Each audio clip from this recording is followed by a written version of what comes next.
Hi, I'm Patrick Palm, CEO and founder of Favoro, and this is the Learn from Leaders podcast. The background to these interviews is that Favoro clients are some of the most innovative and agile businesses out there. And it's used for collaborative planning by marketing teams, by product teams, HR, management teams. And what this means is that we get to know some truly inspiring people. So what we do in this podcast is that I invite them here for a conversation about something where they are true leaders, so we can all learn from it.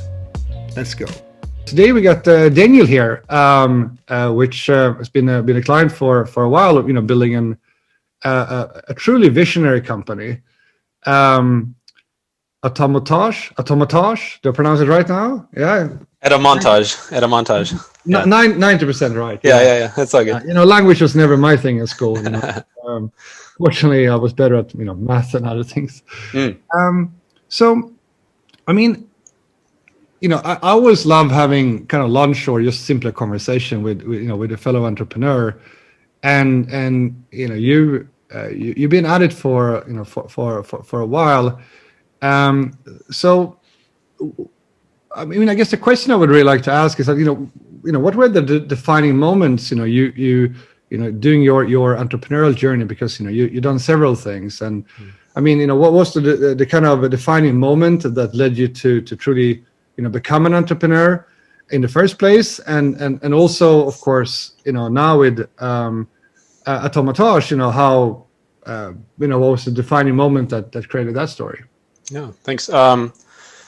Good question. I actually have to dig in my memory quite a bit for that, but I have, before Atomontage, I had kind of 20 years of game development in the bag, and it was at larger companies in the beginning, but mostly it was my own indie studio. So that was an entrepreneurial journey also. And I grew up in Sweden and moved to the US about 20 years ago. So I was in my teens, like 16 years old and so on. And it was before college. I went to college in the US, ended up dropping out of college. And one of those moments that you're asking about is, I was really had in my mind that I wanted to be a programmer. I loved computer science. I loved computer games.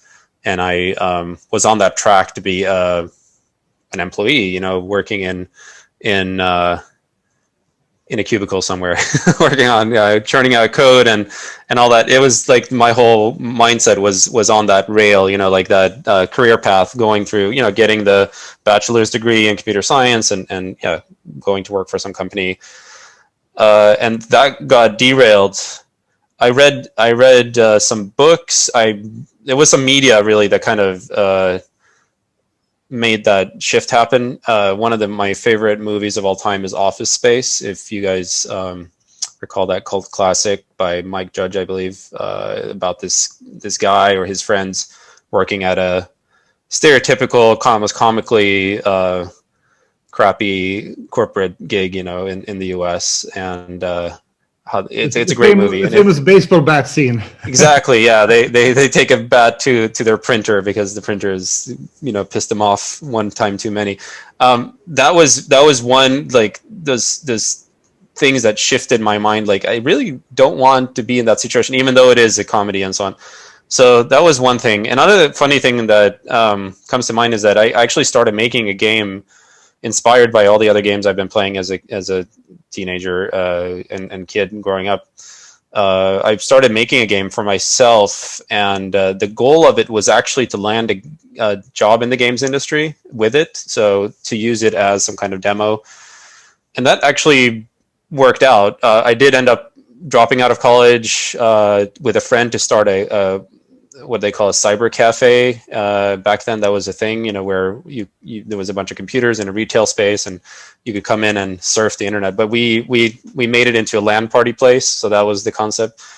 This did not work out. After a year of running that business, I realized I never want to run a retail business again, but we did drop out of college for that. And then I never went back because I had this game project that I could actually apply for some game companies. And I ended up moving to Arizona. I was in California at the time, and then moving to Arizona. I got hired at Rainbow Studios, with, I think, mostly this game project, I could show that I had built something in C++ and it had physics and so on. So that part of the plan worked out. What didn't work out is that I realized I'm now in a cubicle again.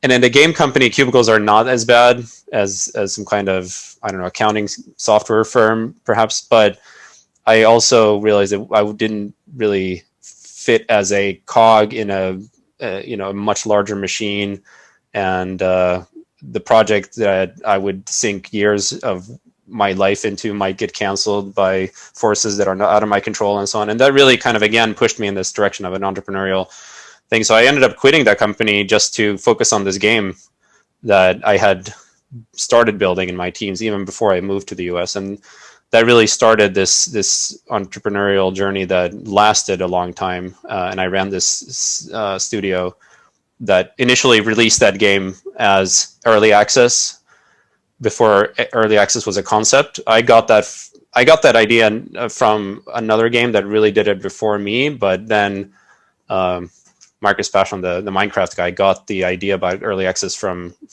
my game, Cortex Command. So this was very early days of the indie scene and so on, and I was part of that journey. As an entrepreneur, I think any indie can be considered an entrepreneur. They're starting a small company that builds very creative, innovative things. And so that was the beginning. Those were kind of like some of the moments that shifted me into doing the entrepreneurial thing, which, yeah, some people, I think you've even said this, Patrick, is like the hard way. It's the hard path in life. Yeah. Why choose the easy one when you can do the hard one? Exactly. But and then, going back to Atomontage, how what was the thing that made that happen? It ties into the story that I just started, because that first game I made, Cortex Command, as it's called, you can find it on Steam. It's open source and everything, but that had certain. It was a 2D side-scrolling game, and it was inspired by a game called Liero. It's obscure, but a kind of cult Finnish game. Actually, it's a Finnish developer made it, and it looks like Worms. Liero does, but it's in real time, and it's like you can have all this physics happening, and you can dig into the ground and so on. And I built on that with Cortex Command, where you can really have many different materials in the terrain, so to speak. And it's that perspective. It's like a cross section of the world, and you can build bunkers that have harder surroundings and so on. And all of this, every pixel of the terrain had its own material properties, and you can blast it off, or you could add to it. If you died, your character died, he would actually become part of the terrain. So after a while, you would have these, like, you could do an archaeological survey of what has happened in a scene just based on this interesting way of modeling the world. And that led me to actually wanting to make a 3D version of that game. So that was all 2D, but realizing what that would take is a really sophisticated technology to make those little pixels in my game turn into cubes, which are called voxels, really. Pixels are a 2D concept, and voxel is a 3D equivalent of that.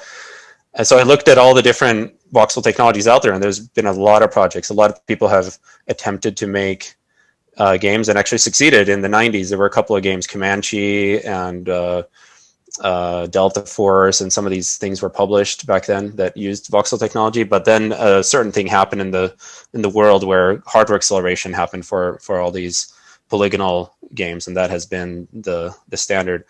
But anyway, back to the kind of the stories that I was looking for voxel technologies that I could use, and for this new game I wanted to make, the Cortex Command in 3D.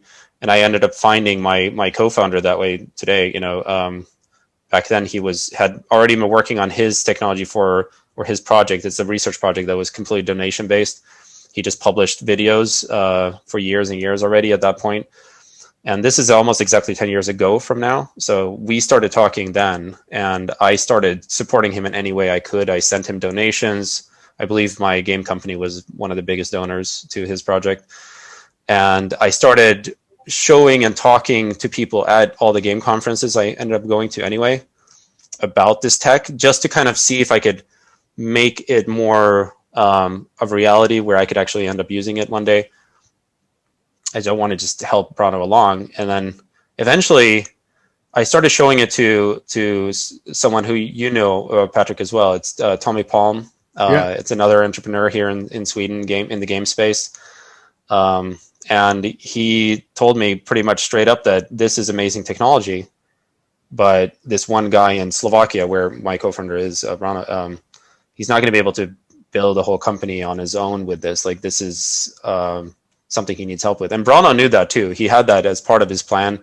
But Tommy told me, find some, Brano needs someone to help him build the actual business. And I immediately started to think, like, who can I find? Like, who do I know who could do this? And Tommy then, kind of pointed out, like, you already have the relationship with Brano, you have the trust and so on. Why not you?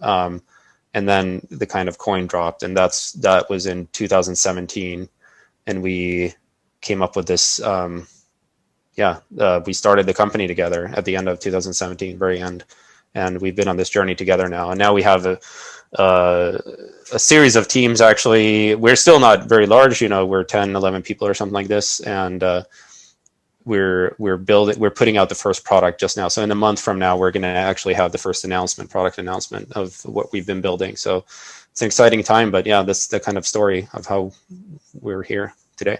So you mentioned, Voxels and kind of getting a little bit into, what it is that you do. But, for the ones that aren't, familiar with what this means, how would you, how would you describe, what Voxels, mean in layman terms, and also more specifically, what the company, is trying to achieve here. And, if you can give some examples of applications, that would be fantastic.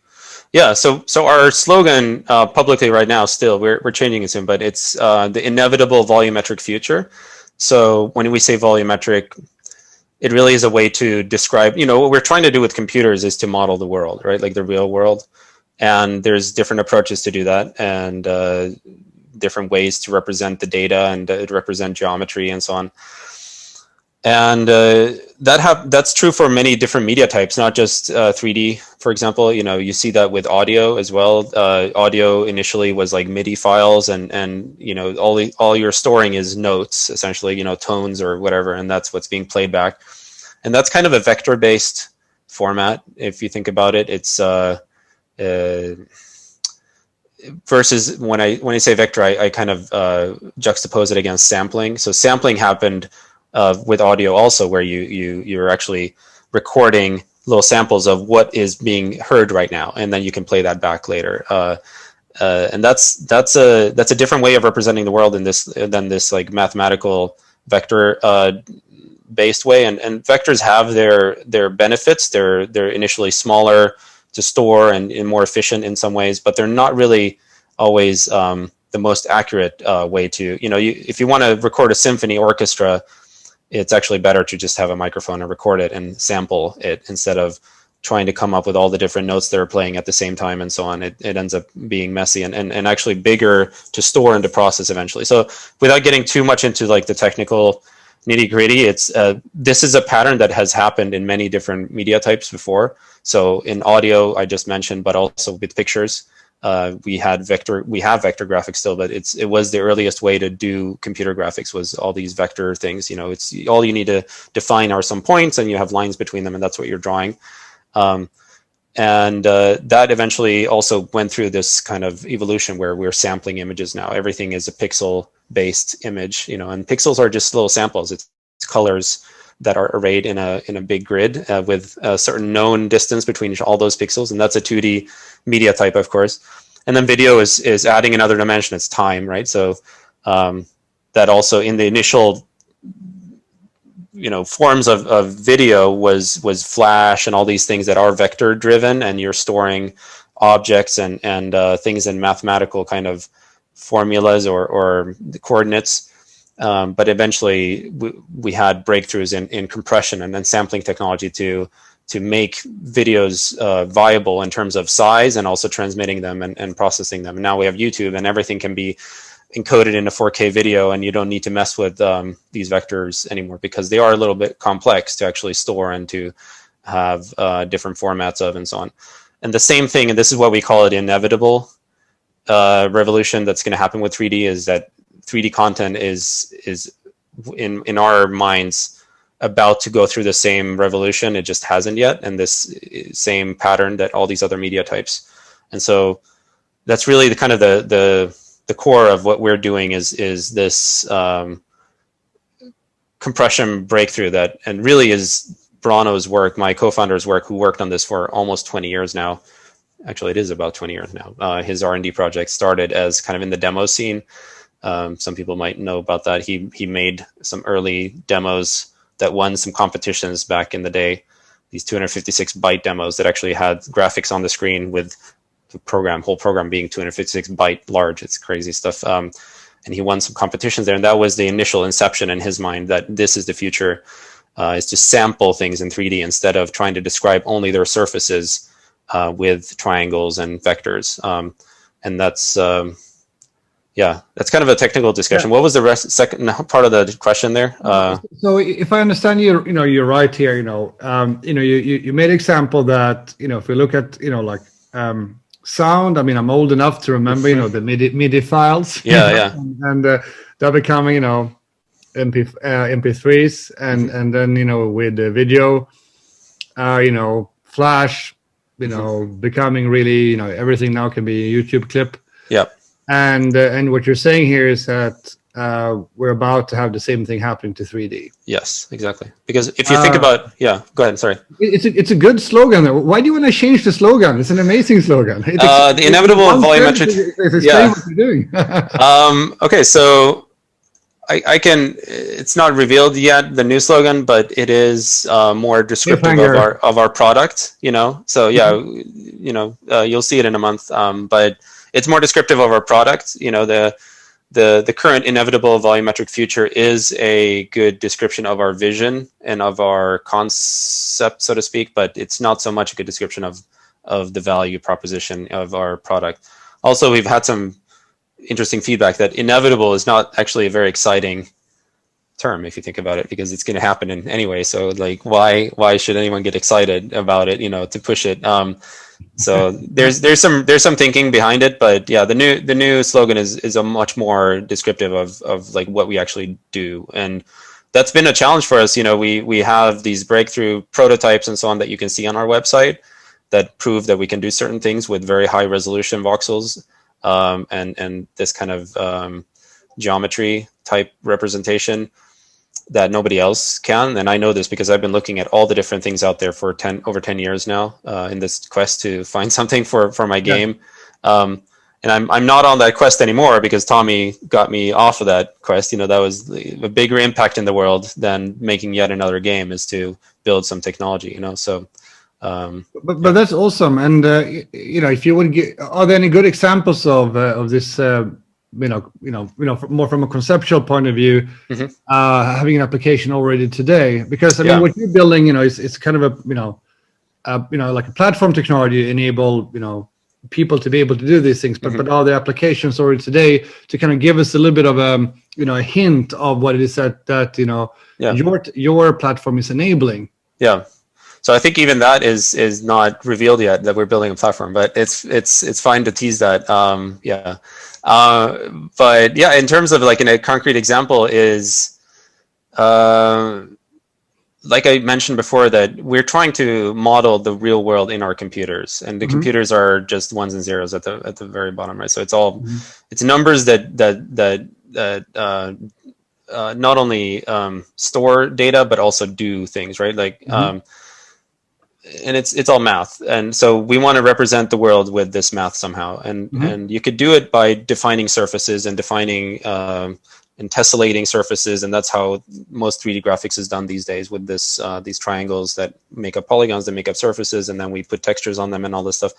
But then you're really only talking about the surface of a thing, for example. So if you want to know what's on the inside of something, which you do in a lot of cases, if you want to something as simple as sculpting, by adding or removing matter, you need to have a model of what's on the inside. Or if you want to understand, if in a game, if you want to destroy something, if you want to dig into the ground, for example, like you do in Minecraft, but at higher resolution, you need to know, or even in Minecraft, that makes sense too. I mean, at the low resolution that conceptually it's the same thing. You need to know what's in there. And if you don't have data, what's inside objects, you either have to do some hacks or some tricks to kind of generate that data, or have some kind of thing that invents stuff on the inside when that's not really there yet. And it becomes very complex actually to do with vector graphics. But a really concrete thing is, for example, we have some data sets that are available. They're available to the public from research done in the US, where they've actually, it's a little bit gory, but this is kind of an academic thing that has been used in a lot of ways. They had people who were on death row who donated their bodies to science, and they froze down their whole bodies after they died and sliced off 1 millimeter at a time and took a picture of the cross section, and ended up with this 3D volumetric data set of the entire human body with all the organs and everything on the inside. And if you want to actually render that or do something with that as it has become a digitized volumetric thing, you can't really do that well with something that only describes surfaces, right? Because there's much more than just the surface in there. So if you want to, for example, do a virtual anatomy educational tool where really the real cadaver is kind of represented in depth, trying to do that with polygons is going to be very either limited or lose a lot of that data that's there. You can imagine, yeah. So the scientific community and medical community could massively benefit from this. Yes. I can see from that example. But so to go to like a Swedish example, I mean, there's been an absolutely crazy success of this new game Teardown, which is a lot of fun. It's kind of fun demolishing stuff, right? And that is a bit of a one-man show game, but it's been doing crazy well on Steam. Yeah. I mean, can you comment on that? Because that's also Voxels, right? Absolutely, yeah. So Dennis Gustafsson, the one-man guy, which he does have other folks on the team that are helping him with building content and so on, but he really built that whole engine and the game design himself. He's clearly a genius. He didn't use any other engine out there. He built it himself. So that alone is huge respect. That he built it so innovatively to use voxels to run the physics and also to run the ray tracing, which is very nice in that game for all the lighting and so on. That's all dynamic. So yeah, if you do wreck a house, which the game is like a heist-based game design, so you actually need to damage houses or vehicles in ways to actually succeed in your mission. But if you put a hole in the roof of a house, you actually see the sun come through and so on.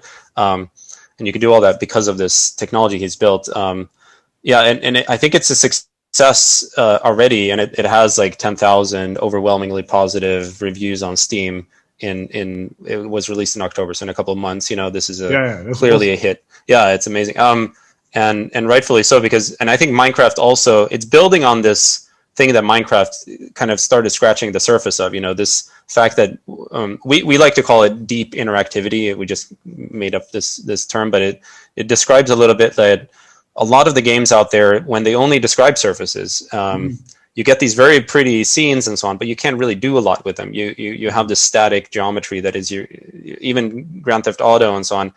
The whole city is amazing and it's large and looks amazing, but it is very static. Like you can't drive that car into the building and rob the bank because there's nothing inside that hole, most of the time. And Minecraft started scratching the surface where at very low resolution you can do anything you want, kind of like Lego building blocks, and you can dig into the ground and find things inside of there and dig up diamonds and whatever. Teardown is just taking it to the next level in terms of the resolution. The cubes are much smaller than in Minecraft's 1 meter cubes. And it's unlocking this thing in interactivity, which again we call deep interactivity, which you can deeply change the world. The world is simulated in a much more realistic way that approximates reality much more closely, even if it's large kind of chunky cubes. The fact that you can destroy them, you can add to them, you can build things with them, you can have physical simulations happen. Like in Teardown, you can actually, and in Minecraft too, actually, you can set fire to things. And if they're made out of wood, and if they have other cubes next to them that are also made out of wood, that fire can spread. So this is something that really, I think, tickles people's minds, in a way, because this resembles the real world. It's doing things in a plausible simulation that you would expect, and most games out there can't do this because of this limited representation of only surfaces that are kind of static most of the time. But if I can jump in there, if I understand you right, because I think, many people have, they might have an experience, or at least, a feel for what Minecraft is about, right? Mm-hmm. So, if people imagine that, but instead of things kind of looking blocky, things look like, real. Yes. Yes. That's kind of the experience we're talking about here. Yeah. And before, when I kind of dropped, the term, platform, you said, hey, that's a nice tease, Yeah. And I can't wait, to hear, more exactly, what it is that you're going to release here.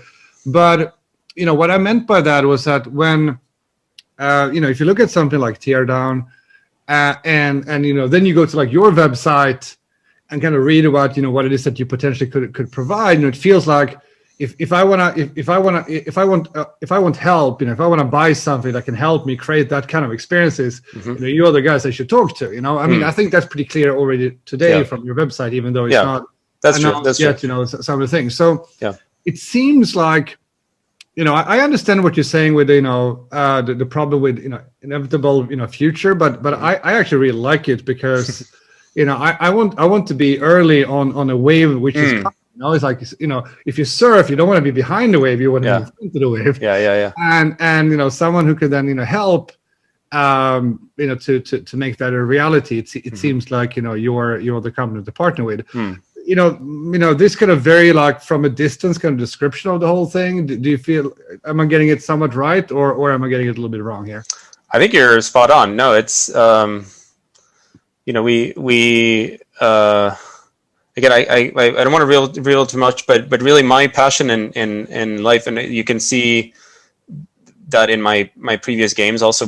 That first one I mentioned, Cortex Command, was I think popular mostly because, and it had these very long legs.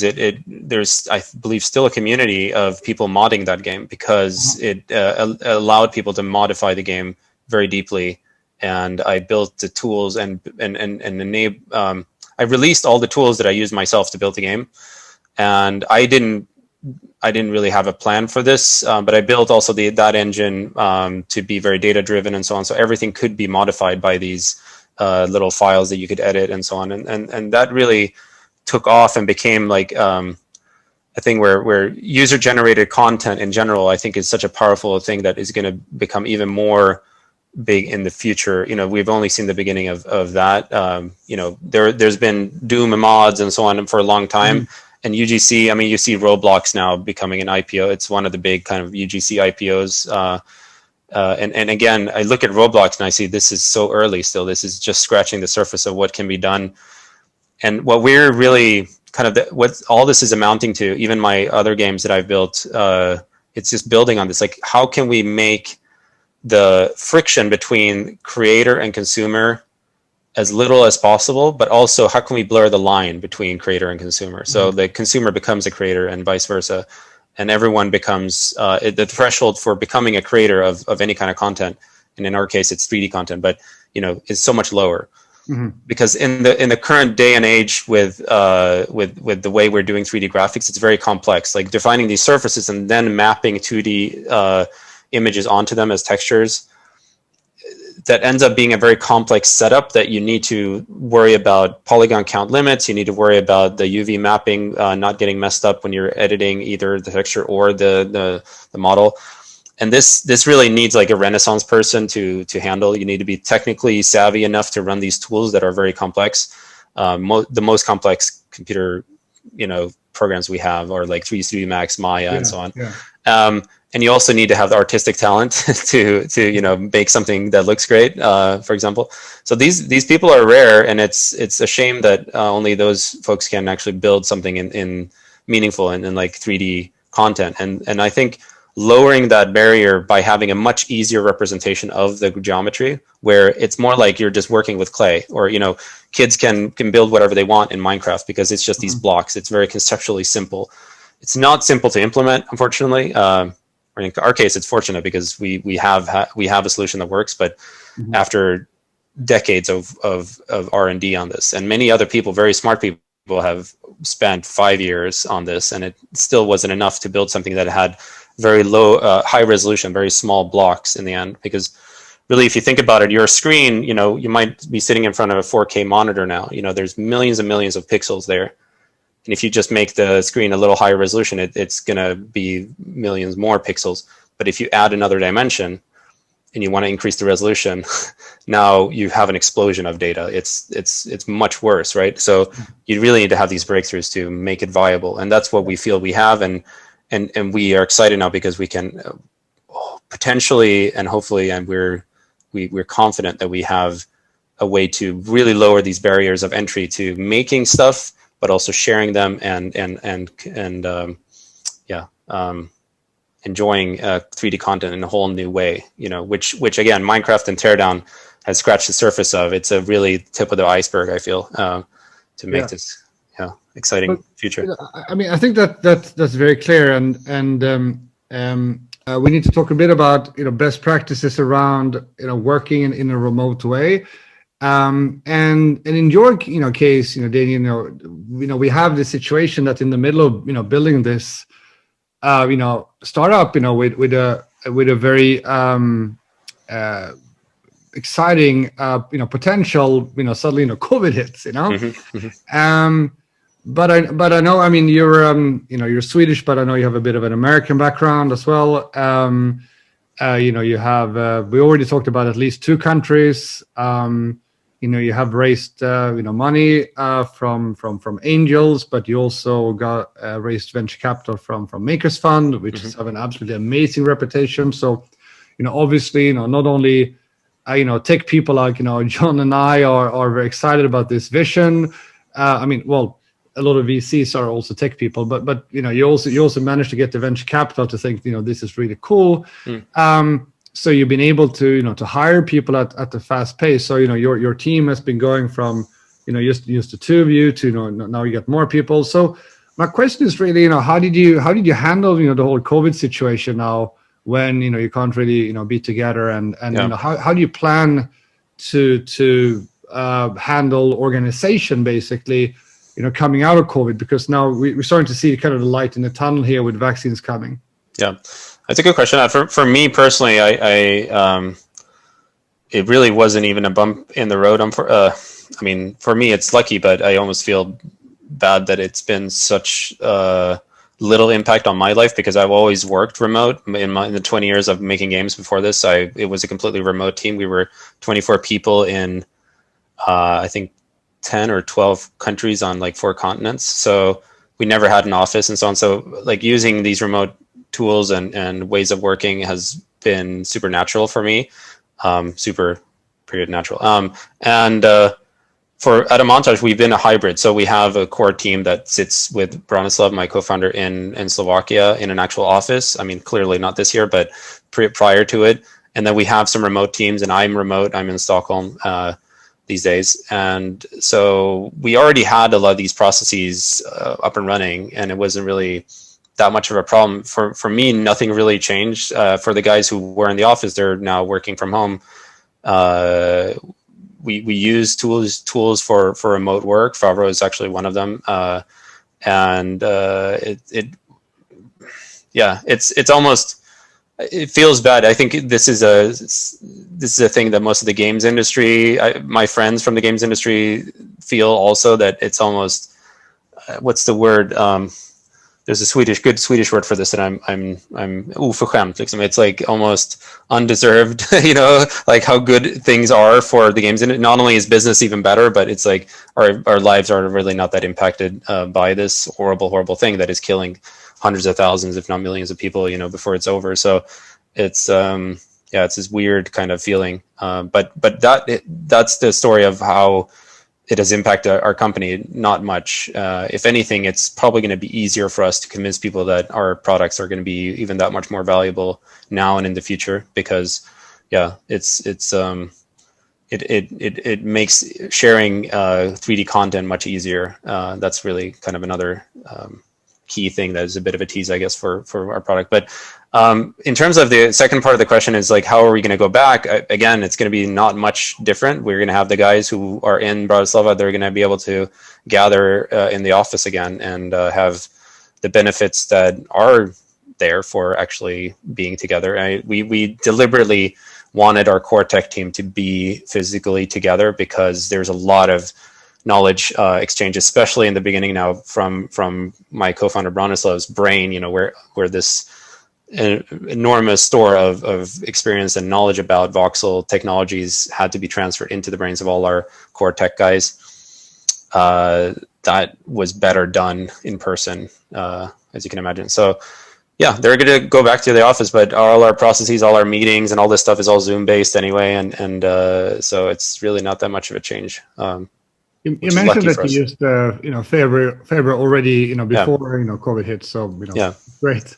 I mean, more specifically, do you have some examples of problems that you have solved with using Favro? Mm-hmm. Yeah, in general, I mean, again, like I said, I've done this like remote production thing for a long time before this, and I used Trello in our previous company, which served us pretty well. But I consistently came into this like overwhelmed feeling with Trello, where we just had boards with endless cards, and it actually started running slow because of that also, and now it's compounding the problem because I hope people realize how much a little bit of friction actually affects your outcome in the end. This is true for physics in general. Like a artillery shell that's fired and it has no air friction, it'll go forever, right? Like it'll fly into space, right? But or in orbit. But if you just add a little bit of air friction, it'll dramatically shorten that length that it goes, right? And if you fire it through water, it'll just immediately stop. So friction is huge, and even if you think that doing small actions like anything simple like moving some cards around or editing them, and it takes just a fraction of a second longer, and you do that hundreds of times a day, it really wears down on your energy in general and just your time in real sense, but also just your mental kind of, man, this feels like more work than if something just took a little bit shorter for these basic actions. And when something like Trello starts slowing down because there's hundreds of cards on the board, now not only do you have hundreds of cards that make you feel overwhelmed, but you also feel like you're dealing with some kind of syrup. Like it's not good. And Favro is built from the ground up clearly to be very fast and responsive. And it's one of the things that, not only the way that we can organize the views better in a way that makes it not feel so overwhelming. Each person can filter out everything so they only see their stuff. I know there's some tools for that in Trello, but they're just not as refined. And in Favro, we feel like that is much more powerfully done. But also the actions are more snappy, like opening a card, editing some stuff, and just like closing it is quite nice and fast, and it has some nice keyboard shortcuts, which I think is very powerful. I think the keyboard is an underrated input device, and as soon as you start reaching for your mouse, now you're adding those milliseconds to every action. It's not a good thing. Any programmer, I think, can relate to that. Yeah. Cool. And I remember we had a conversation before around Jira, where I think I brought up the case that many of kind of our startup customers, they make more of a choice between what tool to use versus with more of the customers we have that's been around for a while, the bigger organizations. There it's very often that they actually use the Favro integration with Jira, so you will go hand in hand. And then for the rest of the organization outside of engineering, they will use Favro, and some of the things have to do with engineering, they use Jira. But how's your situation been with these kind of things? Well, we did look at, we actually in the early days of Atomontage, 3 years ago, we did start with Trello actually and tracked our tasks more of like the forming the company and so on. When we started the production with actual programmers as our teams formed, we started, we did a survey basically of all the tools out there, and there's a lot, Jira, you mentioned Monday, there's plenty of others as well that I'm forgetting now, but it felt like a lot of these were kind of very legacy-y, so to speak. Like they had a lot of history, and they were older, and they were like layers of things on top of layers of things, and both in the thinking and the process and so on. And what to us, like Favreau stood out a little bit because it seemed like a newer thinking of, this is a pattern in general. You have tools that get better over time. The newer tools are usually better because whoever is making that new tool is motivated enough to go through the pain of making a new tool, and they're motivated because the things that are existing at the time have some flaws or downsides or something that they want to improve on.